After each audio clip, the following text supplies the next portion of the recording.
All right, welcome everybody back to another episode of Author Spotlight. If you're listening on Thrive After Sports, thank you for tuning in there as well.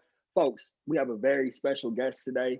I'm honored that this man gave us his time to come on here and speak. We have four-time author, speaker, mental health therapist, life coach, Mr. J. Barnett. What's going on, King? What's up, King? How you doing, brother? I'm doing great. Really appreciate you taking the time to do this. Did I leave anything out? I mean, four-time author, No, speaker. that's great, man. That's good enough, man. I want to make sure I got the credentials right first and foremost. That's good, man. That's perfect.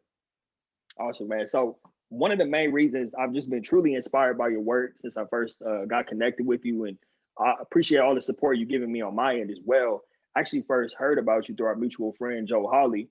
Founder of Yep. I heard you on his podcast. I thought your story was phenomenal. I was very inspired by it. From there, I just started tapping in with everything you were doing. Got the book right here. I'm gonna read all your books, but I got this one right here. Hello, King. Appreciate it, man. Yeah, this was a phenomenal book. I think a good place for us to start before we get into everything you're doing now, especially for all the listeners who are tuned in on Thrive After Sports. If you could, please just talk about your story of transitioning out of the NFL and what that experience was like for you. So I think, whenever we think about transition, man, we always think about leaving something, but we never look at it as if what we're going to and what we're going to be able to walk into. And I think for me, that transition was tough because during that time, everything was about football and everything was centered around you play as long as you can. And I think for me, it was just really, how do I continue to stay in this space that allows me to cope with all of my issues? Like for me, football was therapy. It was my drug of choice. It was my excitement, my joy. I mean, any type of emotions that reflect anything good, it was attached to football. But my challenge is that when I would leave football, man, life was just horrible for me because I would, I stayed, especially when I was in college, and I stayed by myself in college, and to go home, man, to this still quietness and to this dark, gloomy, and I knew that I was depressed, but I didn't know how bad that the depression was, and I didn't realize that a lot of my issues that I had sort of suppressed and covered up, as most of us do, because you're trying to perform. And so for me, that transition was tough because when football failed, it was almost like, man, there goes my excitement, there goes my joy, there goes my my safe haven. I felt safe in football, and I think that's where a lot of men are connected to sports, because we feel safe, right? I mean, you can get to be a man's man. At the same time, you get to be competitive, and you get to kind of explore certain levels of competition when you're competing. And I think I never forget, man, when I was playing arena ball my rookie season there, I just never forget, man, just really trying to, after I left Green Bay and trying to get back into the league, and just really just wrestling with, like, man, like, what is life is going to be like, man, if this stops? Because at that time, I didn't think that, it was over. I'm just like, no, I'm gonna just keep pushing it. But when I realized, King, is that, man, this ride is going to end someday, and not knowing what I was going to do and what life would look like, I'm gonna be honest with you, I didn't want to face that. And I think that's the challenge for a lot of men, as that, especially in sports, right? And the truth of it, and it's not so much that we can't perform and that we can't play, but it's just the setup of the game is that whether you're in a system, you look at some guys, man, their career, they really got lucky and they really got blessed to get put in a system where it worked out for them, where they was able to stay there for a period of time, and the system fit their abilities, or fit, what they had to offer. And when that thing ended for me, man, I just I just went into a dark place, man. It was almost like I walked out of this lit room that was full of life and full of light, and all of a sudden I transitioned into this dark space, and that's what it was like for me. Man, thank you. I mean, you hit on so many different relevant topics right there, just especially the part about not having that outlet anymore, right? I think you did a great job of illustrating how, as a man, especially with a sport like football, where else can you find that place to be able to run with the team of your brothers and be able to express that masculine energy in a way that is accepted, that doesn't necessarily transfer over into certain things outside of the game or life after the game. Um, can you take us back to, you're in that dark place, right? I mean, that's another great analogy that you use, just going from a lit room where everything's great to this dark place. You said that you knew you were depressed, but you didn't know to what extent. Right. How did you kind of start to realize or say to yourself, man, I'm actually depressed right now? And then what did you do to bring yourself out of that place? So I'll tell you when it really started to show. And I think by this time, because I was a free agent, I didn't get drafted. And so that whole year, I think I did arena, and then that following year, went to spring with the Packers. So before that, man, like all of this, bro, was gone, Mm. gone. So my hair started falling out, and that's how depressed I was. And I remember going to my barber one day, and he was just like, "Dude, what's going on, man?" And at this time, man, I didn't really know, much about. I mean, I had heard about depression, but my parents were pastors, and so it was almost like, no, you can't be depressed, or nothing can't be wrong because don't let the devil get a hold of your mind, and that's the enemy. And it's just like I really had so much going on, and my barber would call him cow licks, and he was like, "Bro, you too young for cow licks, man." And so, and at that time, he was like, "Man, like he started asking me about my family genes and about my grandfather, because men's hair connected to, I think, the mother's father, your mom's dad.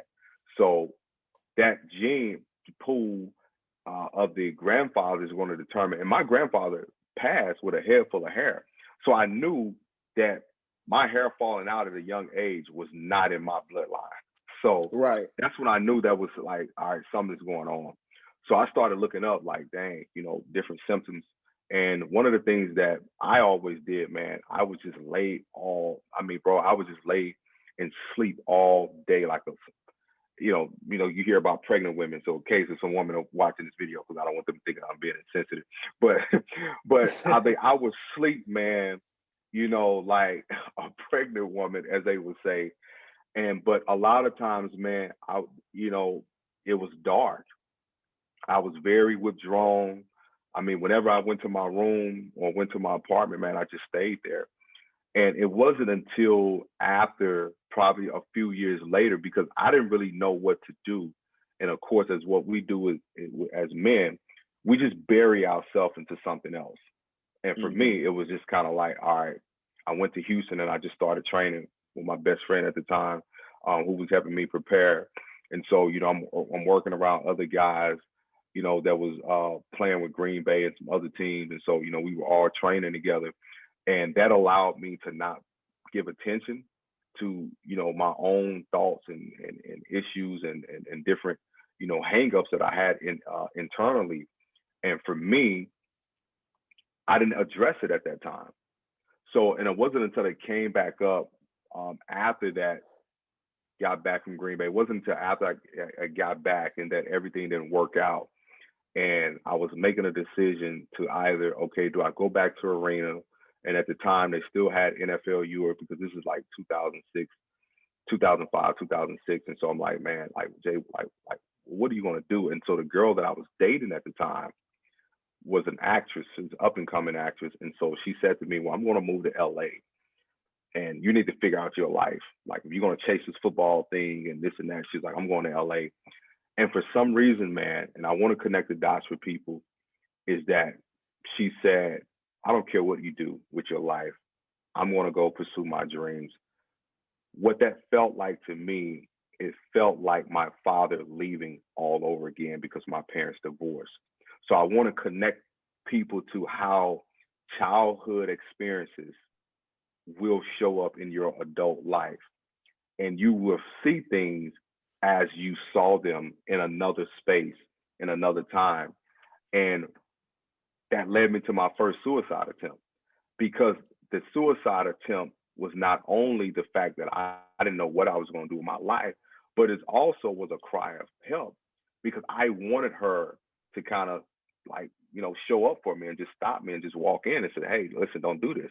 But she literally walked out the room. I was cutting on myself because I've been a cutter since I was 13. So, self-harm was normal to me.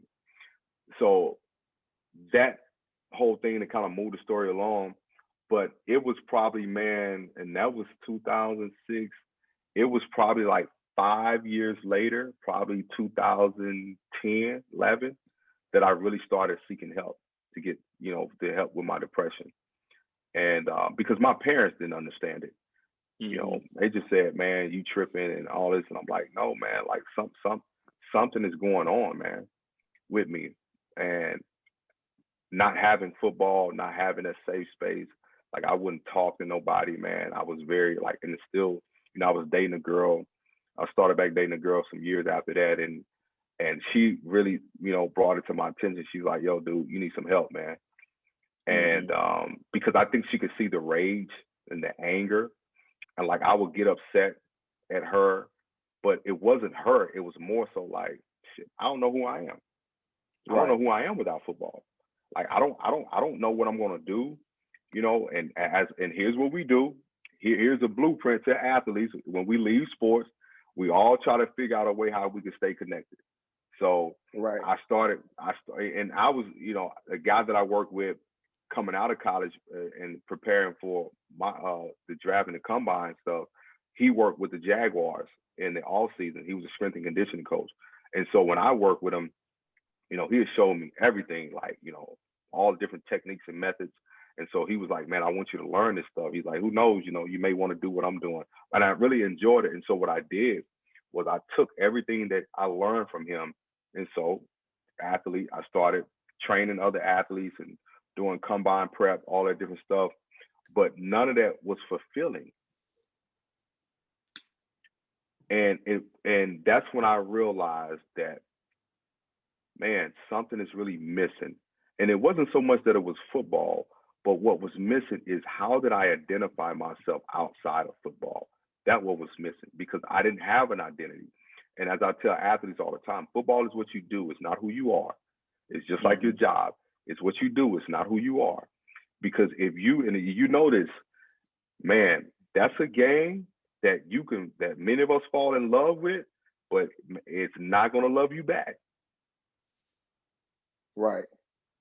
Yeah, man. First of all, Jay, thank you for sharing all of that, man, for being willing to go there, to share that vulnerability, because I know that there are a lot of people right now who have either experienced that or are going through that right now. And something you said about childhood, right? How you wanted that girl you were dating at the time, that woman you were dating, to be able to kind of act in a way that you didn't get from your father, right? I don't want to make this about me, but I think it's important for people to understand. Yeah. So I had a really similar experience too with childhood, meaning that I was a very sensitive kid. Like, I would cry a lot. I'm what you might call, you probably heard of this, HSP, highly sensitive person, or like sight, sounds, even emotionally. I'm a very like sensitive dude. But as a child, I would cry a lot. My mom told me, like, why are you so sensitive? Like, she would get on me, right? So I made that mean that in order for me to receive love, I can't be sensitive. I have to be tough. And then you compound that with a masculine sport like football. So obviously, needless to say, after football was over, that continued, just like you, in relationships, in everyday life. I'm depressed right now, but I'm not going to show it. So I did a lot of what you were talking about as well, laying in the dark, being in under the covers, just like laying down all day, knowing something was wrong, but never opening up, never expressing that to people. And it took some time, like you said, where you tried to distract yourself with training or trying to do different things, anything to address it and face it, and obviously it took a lot of time. So I'm curious to know, like, what happened. And by the way, on the whole hair thing, my hair started falling out too, but it never came back. So if you got any tips for me, what I'm saying, let me know, because it still ain't growing back, man. I'm definitely not depressed now. I'm in a great place. No. But King, you can wear that bald head, man. It looks good on you, bro. Yeah. I appreciate you, man. Thanks, man. And my grandpa on my mom's side has a full head of hair, so I don't know what's going on. It's weird. Yeah, it is. But Anyway, enough about that. Sorry, go ahead. no, what was the question, King? So after you realized that you needed help, right? You said a woman that you were dating was like another person who told you might want to seek it out when you had already been having that feeling yourself that you need to get some help. So how did you go about seeking it out? Were you like reluctant to seek out help, or did you go look for it immediately? So I wasn't reluctant to seeking out. I was actually very open because one of the things about me, man, is like I've always been a kid who kind of desired, mentorship. I always wanted to be fathered, and I think that was the part that really drove my depression is not understanding why my father didn't want to father me. Like I always looked up to coaches, anybody that was older than me. That was when I was in high school, going into the gym and the guys would be working out. I never forget this guy, and he actually played the league a number of years and went to my high school. And I remember seeing him with his shirt off, and I was like, man, I want to look like you. And he said, be here every day when you get out of school, and you can look like me. Put in the work. And I mean, he was like an all-star athlete, man. And I was like, okay. And I just started showing up. And when I started showing up, the coaches started taking notice. And I was a pretty good freshman player, but then my sophomore year, I got moved up to varsity, and I had a breakout year. But I always longed, man, to have that guidance. And for some reason, it's almost like there was this inclination in me that I knew that I needed that, and I wanted that. And to be honest, I had it when my parents were married. I think my father, when I was young, like age like 7 or 8, I can remember my father taking me with him to church and taking me, with different places, and really just kind of. He had a gospel singing group, and he created a group for the sons, and so he sung with 4 guys, and they had sons, and so he created a group for us, and so we were singing, like a quartet group, and we were like 8, 9 years old singing, and I played drums, and so my father, he saw how gifted I was as a kid, and I will say he did acknowledge that early on, that I was different, that I was gifted. And when he left my mom, man, it was just like, it was so heartbreaking to me because, my dad was a football player. He was a pastor. He just had this charisma, man, and just everybody liked being around Pastor Barnett. You know what I mean? And so, and you go around every town, it's like everybody always reminded me of how my dad was on the football field. And then, my cousins played in the NFL, and they played football because of my dad. And my dad has 7 brothers, and they all say, man, like your dad once started this football trend in the family and everybody else. And so that, that meant something to me, man. And so when he left and when he divorced my mom, it's like he divorced us and divorced the family. And, he remarried with another lady who had 3 kids. And the heartbreaking part for me, man, is that these kids got the best of my father while I got straps. And that drove the anger in me on the field, man, that it was just, it made me so vicious, you know what I'm saying? And I mean, no matter if I was on the offensive, defensive side, man, I just wanted to punish people because I had so much anger. And so when I got to working with the counselor, that the first counselor I worked with, he was a Christian guy. When I got in there, man, I just wanted to talk because I didn't talk. I was a kid, man. I was very quiet. Like I was very wise for my age, but I didn't do a lot of talking after my parents' divorce. Like I just really became withdrawn because I'm the only boy, so I had all sisters. So, on one end, it's just like you growing up around all these women, I didn't feel like I didn't have a voice. And when I got in the session with this guy, it was almost like, oh my God, dude. Like it was like he reminded me of a deacon, and he was a spiritual counselor, and he came with a bunch of biblical terms and biblical context, and I was just kind of like, bro, I know what the word says, man, but I'm just really trying to figure out, man, why am I struggling with these suicidal thoughts? Right. You know what I'm saying? So, after a few sessions with him, then I found, another therapist and another slash therapist coach. And that's when I really started to doing the work. And because this, if I can paint a picture, if you're familiar with the movie Antoine Fisher. Mm-hmm. And so when I was in grad school, becoming a therapist, one of my coursework was that we had to break down family systems, but then we had to diagnose what the issue was, and then create a treatment plan behind that. So you had to watch a movie, and you will watch a movie, and the movie that I picked was Antoine Fisher. And so I picked that movie because his story always reminded me of my experience in therapy, where Denzel plays the psychiatrist for him, and he doesn't talk for like the first 2 to 3 sessions. But it's Right. not until Denzel asks him this question about, I can't remember what he asked him, and then open up something. So for me, it wasn't until he asked me a question about football, and like tears started coming out my eyes. Mm. And he asked me, I would never forget this. He said, "What do you think about yourself?" And I said, "I'm a failure." And he was like, "Why are you a failure?" I was like, "Shoot, didn't make it in the NFL." He's like, "But Jay, you got there." Like, I said, "Well, I didn't have the career. I didn't get to do what I wanted to do." And he said, "So what, like, express?" I said, "Man, I never forget this." I said, I feel invaluable, inadequate, and I feel like I don't really have a purpose. Like, I don't, what else I'm supposed to do? And so, and I'm seeing him write, and he's like, "Man, these are very powerful words that you're using to describe your thoughts and feelings." And that is when the door opened up, that I began to share. And I just started meeting up with him, going to see him, man, like every other week.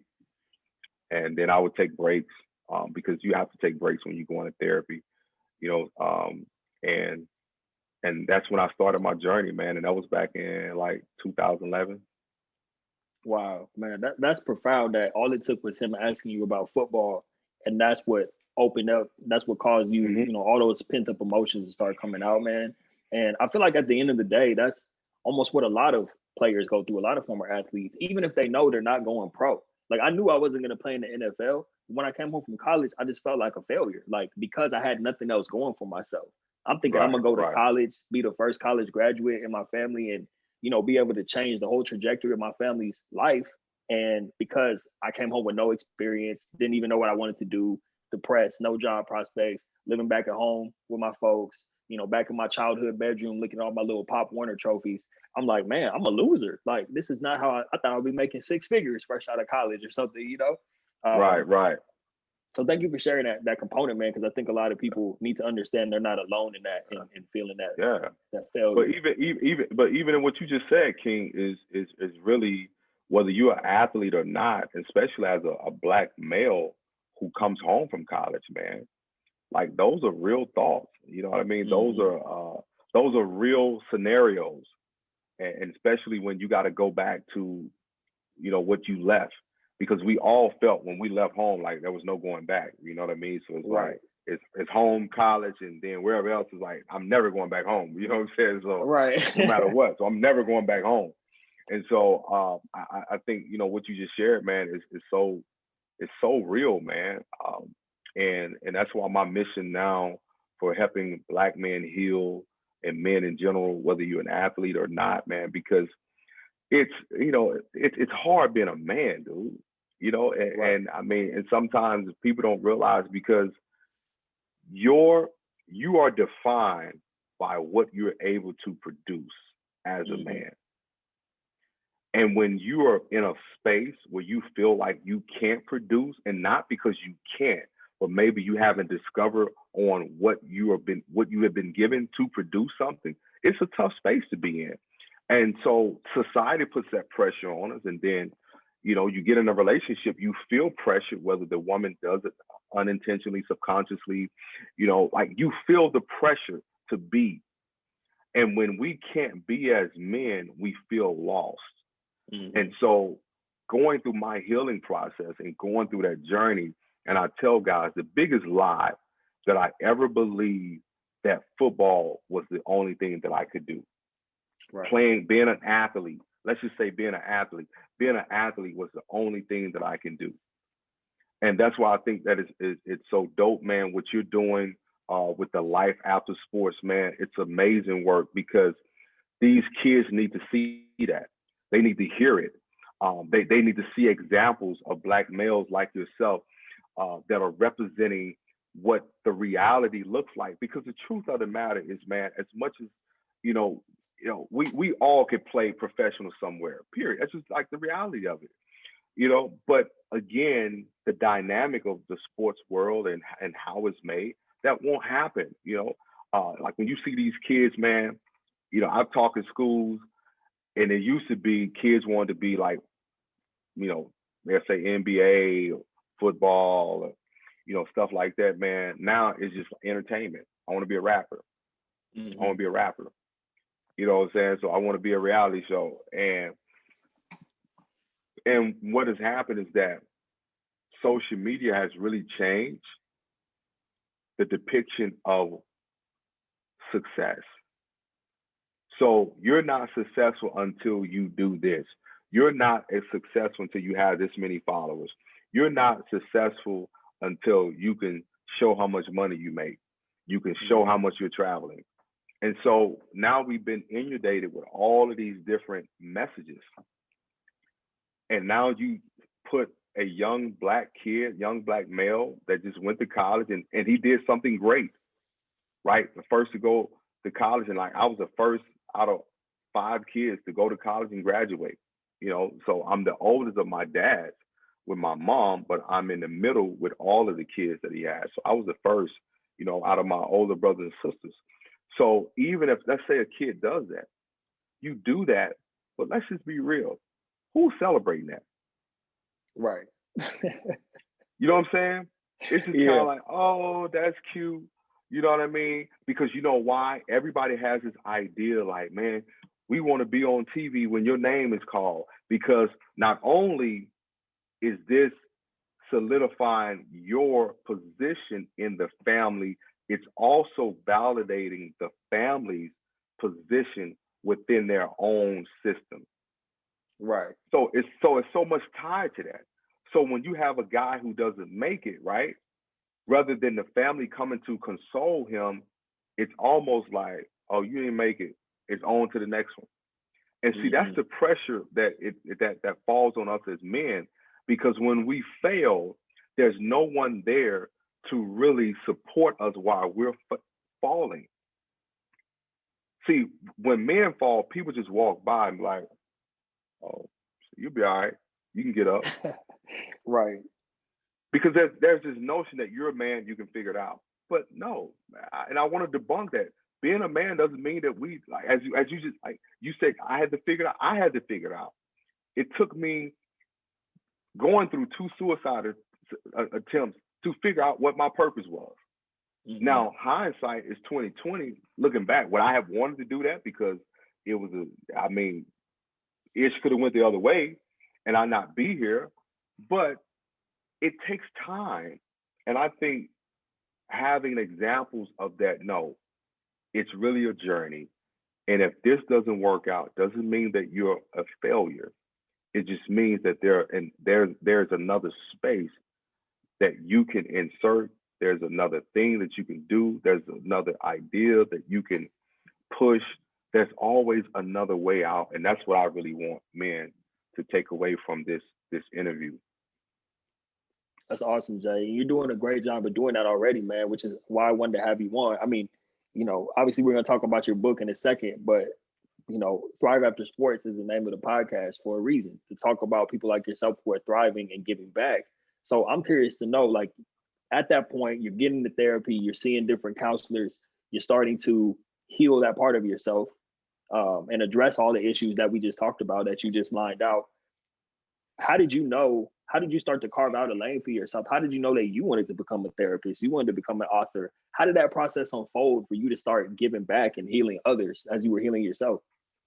So here's the thing, King. So when I was living in Houston, and I had a company called Beast Mode Incorporated, Mm-hmm. and I was training one of my best friends at the time who played for Buffalo, and we had connected. And when he had played 4 years in Minnesota, and then he had signed his big deal with Buffalo, and so he was like the first. So I just told him, I said, "Yo, man, come work with me." I'm like, because I was big in core and stability stuff. I was doing stuff that people hadn't seen because I've always been very creative with anything I touch. I like to be creative in it. And so in that space, man, I had beast mode for 5 years. I had, baseball, football, soccer, lacrosse, tennis. I was touching sports that trainers weren't touching. I had hockey kids. I had kids getting hockey scholarships. And so my business grew. And what I noticed in my mission statement that I created was that my training was not only preparing kids for their physical uh, activity or the level that they were going to participate on their field of play, but there was also this mental component that I added. After every session, I always had talks with the kids, whether you were NFL, whether you were junior high, I always had talks. And that's what I was known for. Everybody was like, yo, dude, you got to go to beast mode. You know what I'm saying? They was like, man, dude going to beat your ass. But you know what I'm saying? Because that was the whole beast mode thing. Like, I'll give an example of this. Like, so I used to have guys like if you play running back or linebacker, which is change of direction, like I would have them do dumbbells and do high knees over hurdles and press up. But while they were doing that, I was asking them questions like, where were you born? You know what I'm saying? Like, what's 2 + 2? So what I was doing was I was working their brain simultaneously while I was working their body, because I wanted them to learn how to think when they're fatigued. And so they would have to process the question to get it right, and then while still focusing on the exercise. So that's, I was known for that. So in doing that, man, this kid, little white kid, came up to me one day. He said, Mr. J, man, dude, I love this workout, man. He was like, man, dude, you should be a speaker or something, man. But see, I started speaking at my dad's church when I was 9. So that it came natural to me. And so when the kid said it, I was like, eh. So his mom reached out. She said, listen, I don't know what you're saying to my boys, but the kids were in shape. But she said, man, the first thing she said to me, she said, Jay, their mental capacity is just like different. These kids are like, they're thinking different. So that's when I knew I was on to something. So from there, I started, I worked I created my own radio show. I'm just saying, I had it for like 8 months. And my co-host, which was an older gentleman, Stephen T, rest his soul, he passed with colon cancer after 8 months of working. And someone called in one day and they said, man, you have to write a book. And they said, just write a book on what's your secret in working with teenagers.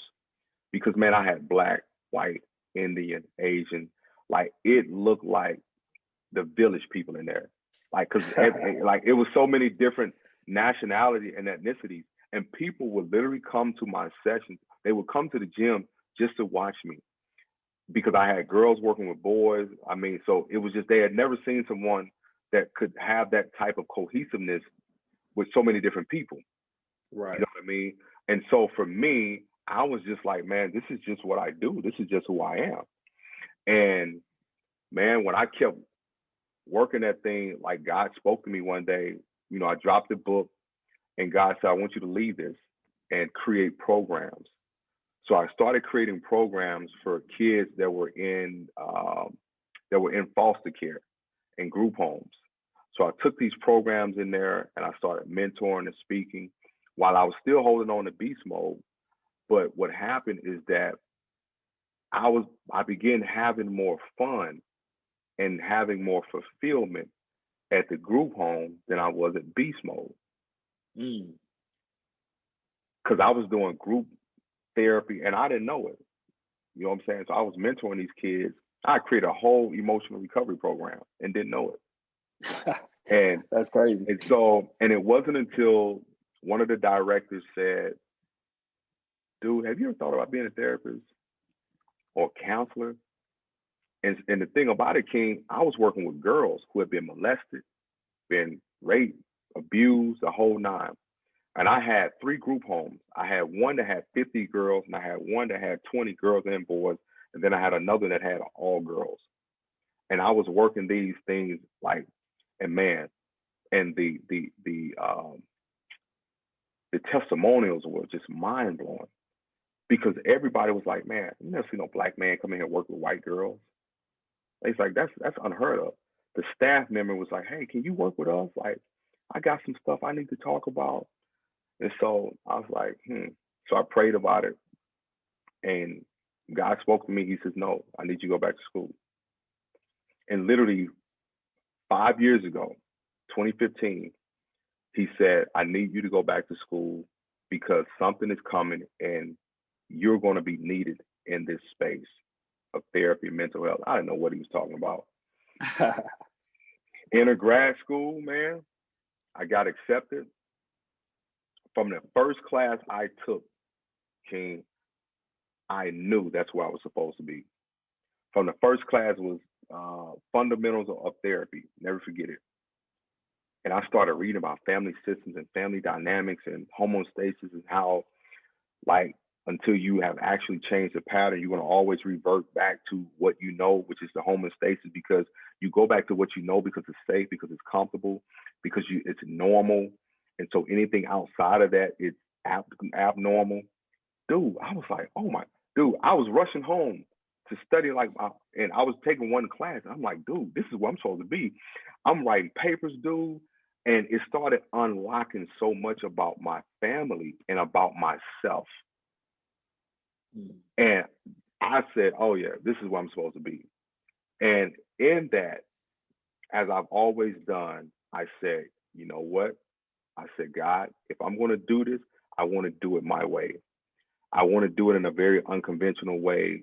And this is why, like, I'm the therapist that's going to, like, as clinical, as methodical as some of my methods are, but I want to be relatable to people because that connects people, because so many people would never go in to see a therapist. But what if I gave you the space to actually be a human being and you didn't know that you was in the midst of therapy, but you began to open up? And that is what, you know what I mean? And I'm like, yeah, this is where I'm supposed to be. Wow. What's so amazing about that is that it's almost like you were just listening, almost like, first of all, you just leaned into serving, helping others. And as you started getting signs from different people or from God, you just kind of tapped in and listened to what was right in front of you. And you continue with that. But it's so, I want listeners to really understand that you didn't, as you were trying to carve out a new lane for yourself, you didn't just say, how am I going to get a check? Where can I go to make some money? It was, how am I going to serve? How am I going to help people? So I think this would be a perfect time for you to, can you just give some general advice to any athletes right now who might be out there struggling, they're trying to find their next way? What is some advice that you give to former athletes who are in their transition and trying to map out a new path for themselves? Well, one of the things is, and I was pulling up something because I wanted to share this.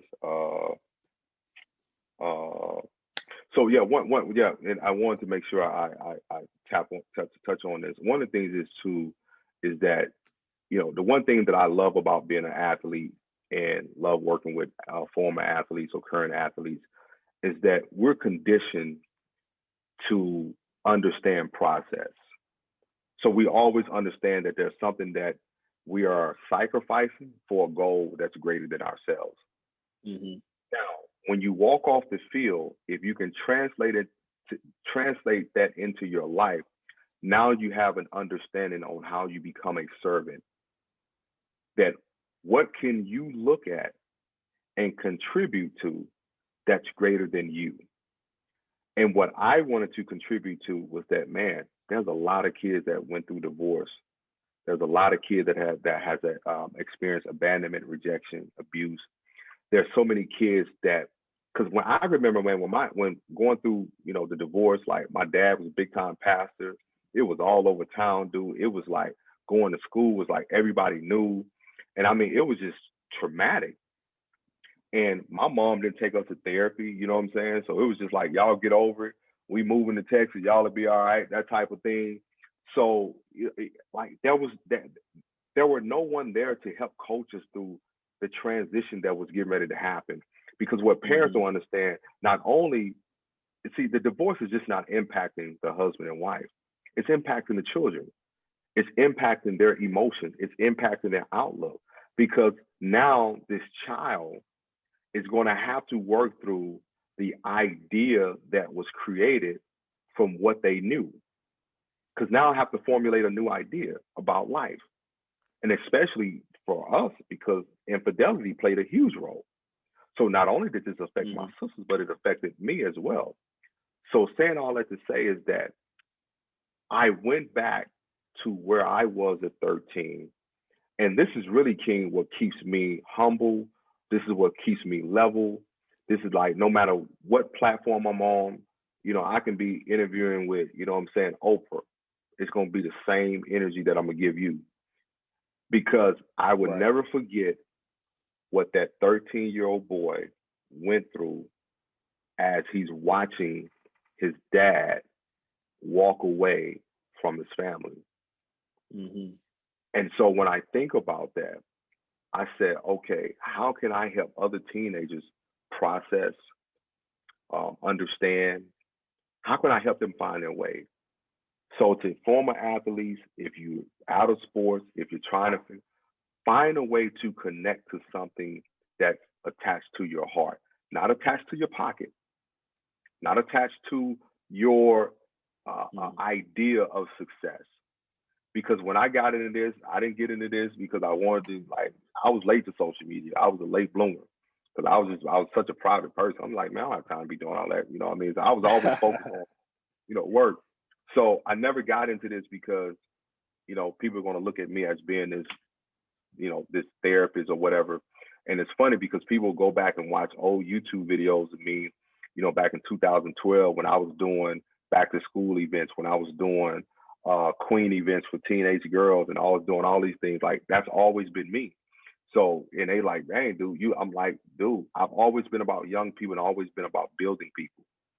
And I never got involved in anything that I wasn't connected to.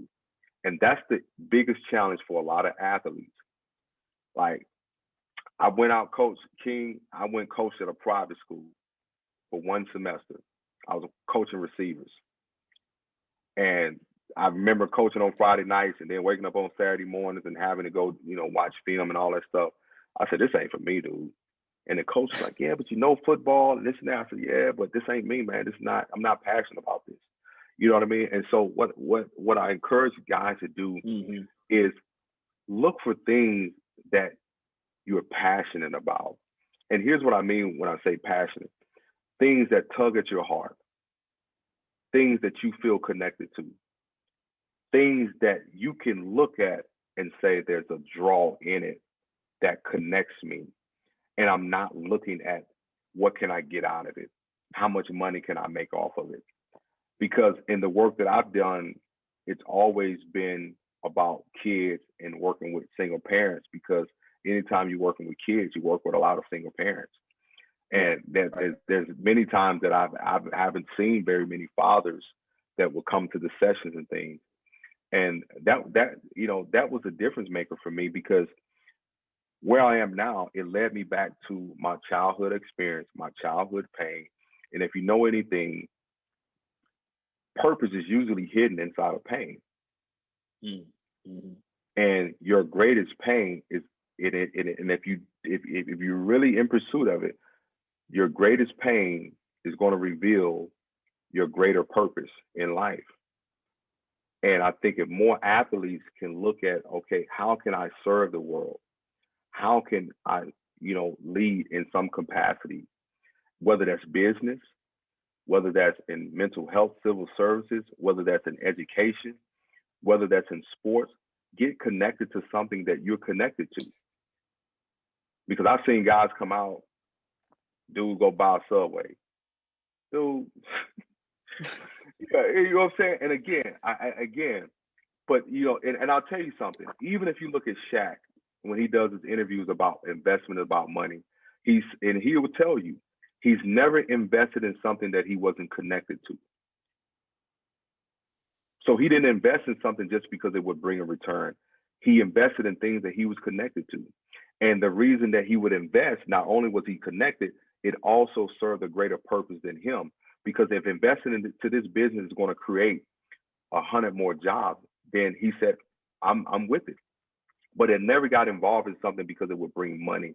And when you can look for things that's going to bring fulfillment, then you can have a greater understanding what success really is.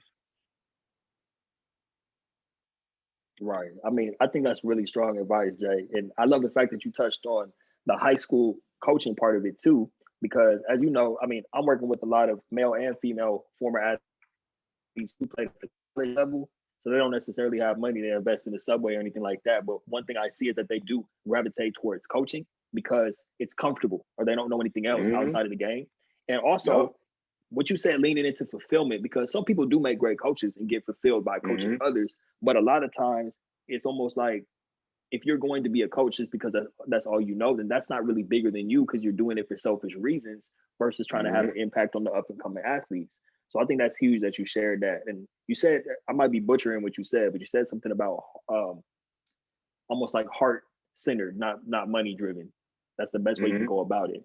And I feel like you probably agree with me on this, that the money follows eventually. It may not happen right away, but it's almost inevitable that the money catches up if you're doing that heart-centered work, right? Oh, yeah, man. I mean, I remember, dude, the first time I spoke, I remember the first time I spoke, I think they gave me a $25 gift card and a bag, and it was, and to be honest, man, it was a $25 gift card to Chili's. And it's a $25 gift card to Chili's and a bag full of candy. And dude, so I spoke at a commencement. It was at a boarding school, and it was like 6 kids graduating. And dude, I spoke like it was like 600 kids there. And I remember when the first time I was paid like $5,000 to speak. And I remember, talking to myself, and I'm just like, wow, man. And the one thing about my mentors is that they sort of have been on this journey with me. Like my mentors has been with me, like, one has been with me 5 years, the other one's been with me 10 years.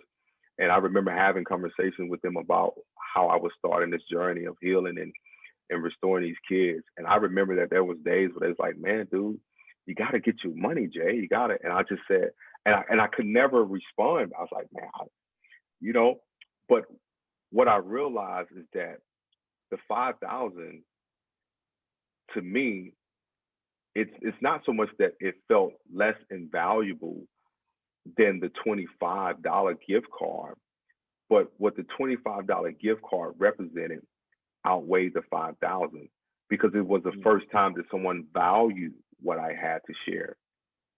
Right. You know what I mean? And so now with my fee and all those different things and being at this space, the humility is always attached to that $25 gift card, no matter what amount of money that I'm paying, because I think about when that lady asked me to call and speak, and she said, Jay, this is not a big school. It was my first commencement. And then I think was it last year, I did a high school commencement, with, 5,000 people in attendance.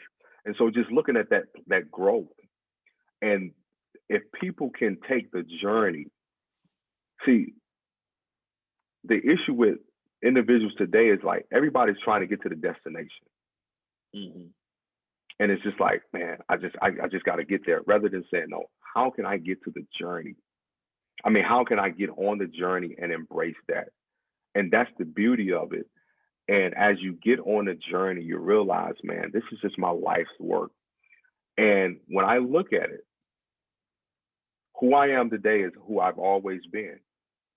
And here's my point. Even in training, I was pouring into people. I was mentoring. I went into creating mentoring programs for kids in schools and foster care, pouring into them. Now as a therapist, pouring into them. So here's what I'm saying. If you really get involved in your purpose, it will continue to evolve. Nothing has changed. I'm still pouring into people, just in different facets. And so, because people are always like, well, like, no, I just stayed. All I've ever known to do once I got into where I belong is to pour into people. You know, I would probably say when I was sports training, it was more like motivation, right? Because you got to motivate these people to get, you know, to go in and work out. And then it moved to the inspiration part because I began sharing my story, Right. and that my story was inspiring people. And then it moved to aspiring people, to pushing people to aspire greater. And now it's in the healing. And so again, purpose will evolve if you stay consistent with it. So yeah, I think that's a perfect segue too. I want to be respectful of your time also, Jay. Are we good on time? Yeah. Okay. All right. I wanted to talk about the book because everything you're talking about with the healing and being able to pour into others. And I know, like we said at the beginning, you're a 4-time author. I haven't had a chance to read the other books. I will. But for anybody just listening, I encourage you, if you're not watching, go check out this book, Hello King, Claim Your Throne. And now after hearing your story a little bit and being able to chop it up with you, I feel like after reading the book, now I'm able to look back in hindsight. Would you say that you essentially wrote this book to your 13-year-old self? Oh yeah, absolutely. Absolutely. Absolutely. Right. You hit it right on the head, brother. You hit it right on the head. You hit it right on the head.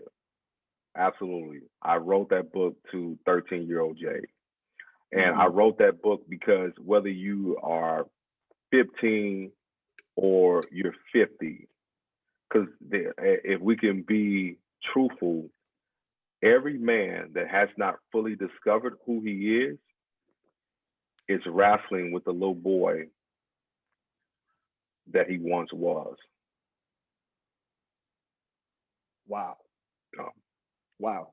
I hope listeners didn't miss that part. Yeah, that was, yeah. You might want to run that back and hear that again. That just hit me right in the chest right now. Yeah. Every man that hasn't discovered who he is or who he wants to become is wrestling with the boy he's wrestling with the little boy that he once was. That's real. The book is filled with so many gems. Like I was telling you before we jumped on here and started recording that I have a whole bunch of notes in here, but there's something specifically that I wanted to read because as I'm reading it, I'm highlighting the pages, and it jumped out at me because, like we were talking about, especially with males, right? There's a lot of, if you feel like a failure, there's a lot of self-love issues, and I think self-love can sometimes be misinterpreted as, it's just very woo-woo, or you let back with cucumbers on your eyes or something, like pampering yourself, when actually it's an internal process. So if you don't mind, I just wanted to read something real quick. You said self-love is ultimately your responsibility. You cannot be successful in loving yourself if you don't take the initiative to do so. And then this part really stood out to me too, because in my coaching, and I see this, probably you see the same thing with mostly male former athletes. I feel like for whatever reason, the female athletes have more, just women in general, we know this, have less of an issue with addressing or acknowledging their emotions, or not being as hard on themselves because they're able to realize where it's coming from versus men. One of the things that you said, which is something I encourage too, is if you catch yourself about to say something critical about yourself, ask yourself, is this how you would treat a friend?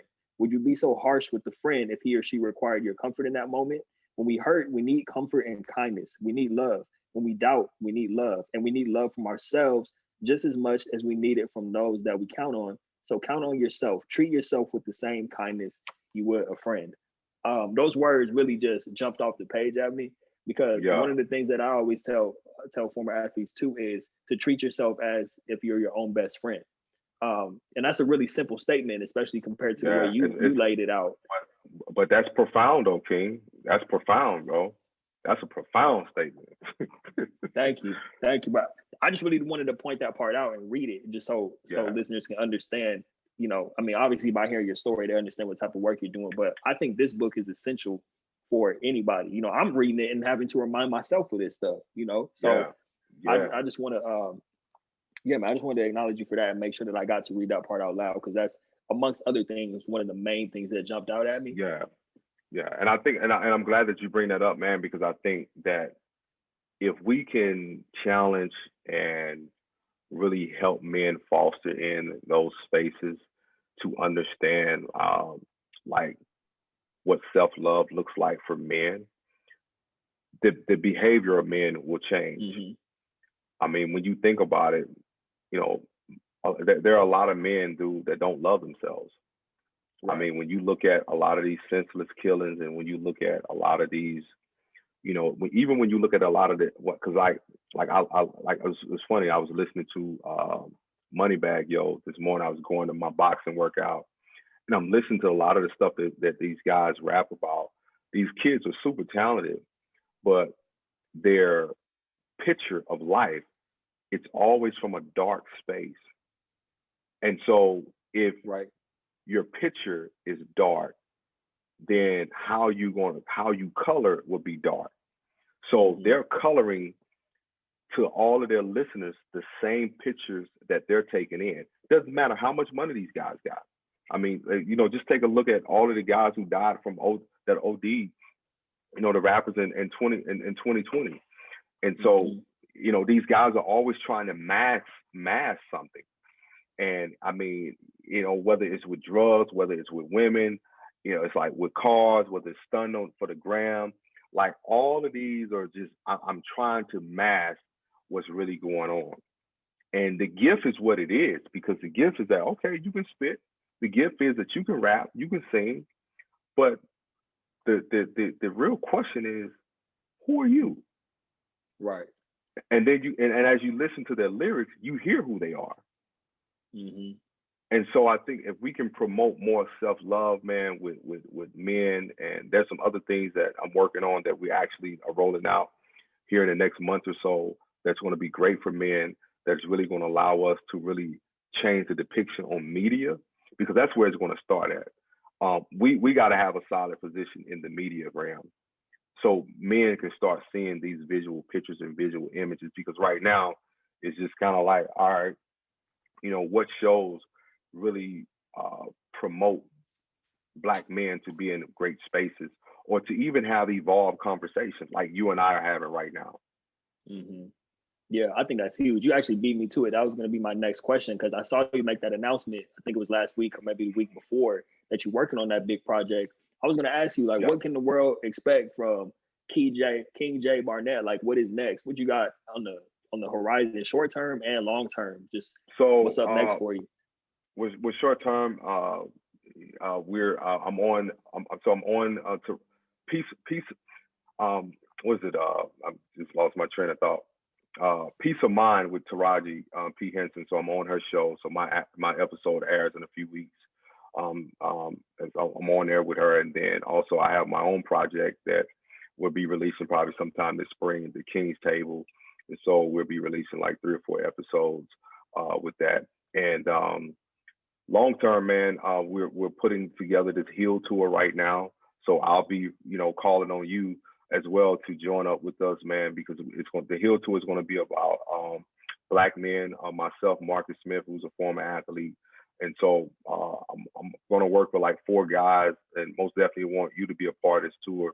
And we're bringing sports and mental health together, and so we're going to talk about the importance of it.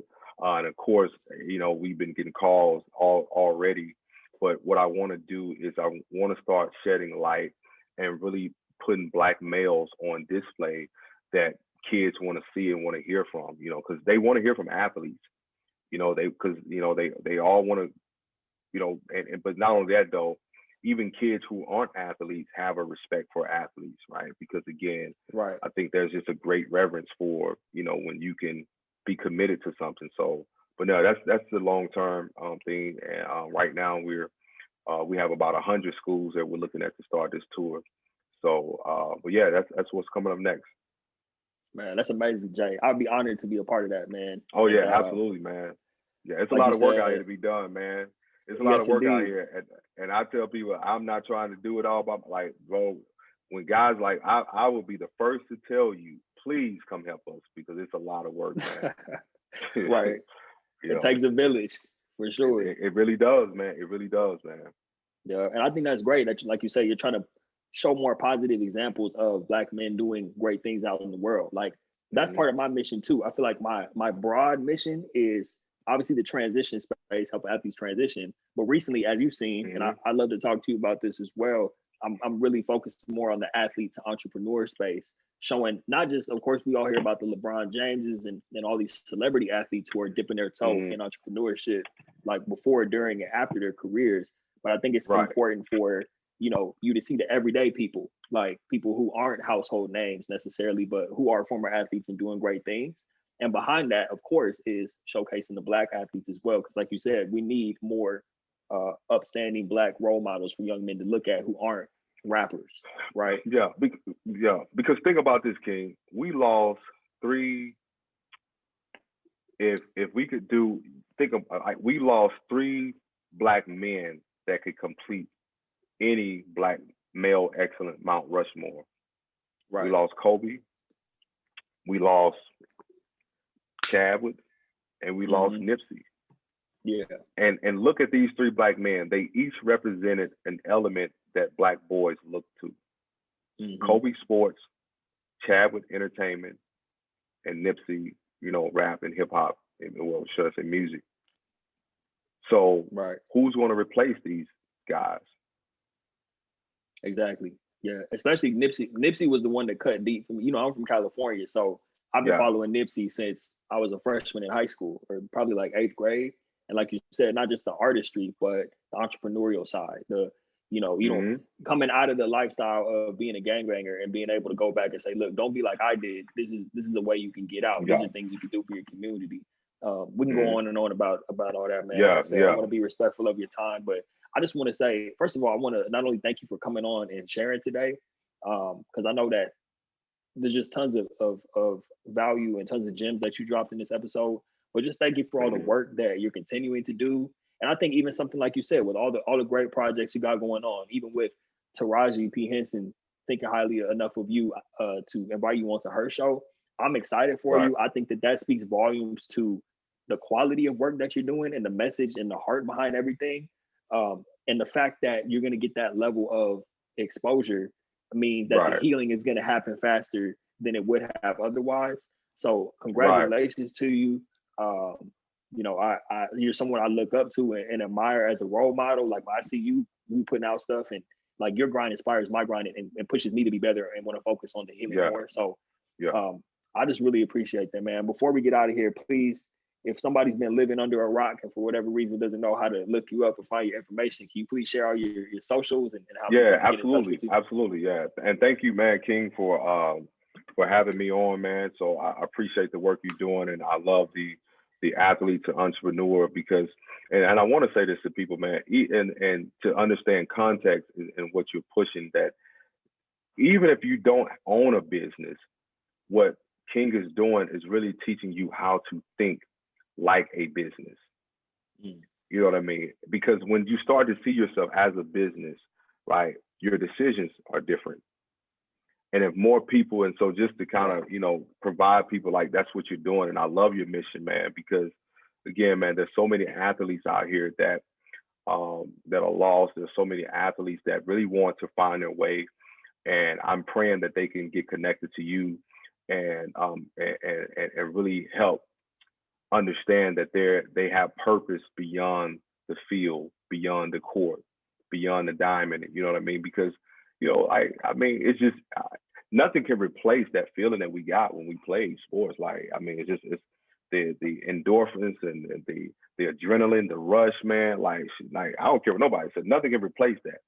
But however, if you discover your purpose, you're now you're not looking to replace the high. Now you're looking to fill the cup of your fulfillment. And so, please follow. Just for those listeners, man, get your book. I know I'm going to get it and post it because I most definitely want to have it on the tour and be able to give it out to kids. And so we'll be purchasing a lot of them, once everything is done, because I most definitely want to get kids to thinking early and everything. And so, I just love what you're doing, man, and keep pushing, man. Stay consistent, man, because they need it, man. Yeah, and if you feel discouraged and you feel like you want to quit and you feel like, there's days like it ain't working, here's what I would tell you, like, embrace those days, because it's real. I think the misconception is people feel like, oh, you're going to always, like, no, There's literally days that I have called into the office and just like, dude, I don't want to come in and see nobody today. And of course, us being athletes, we're not going to quit because it's just not in our DNA.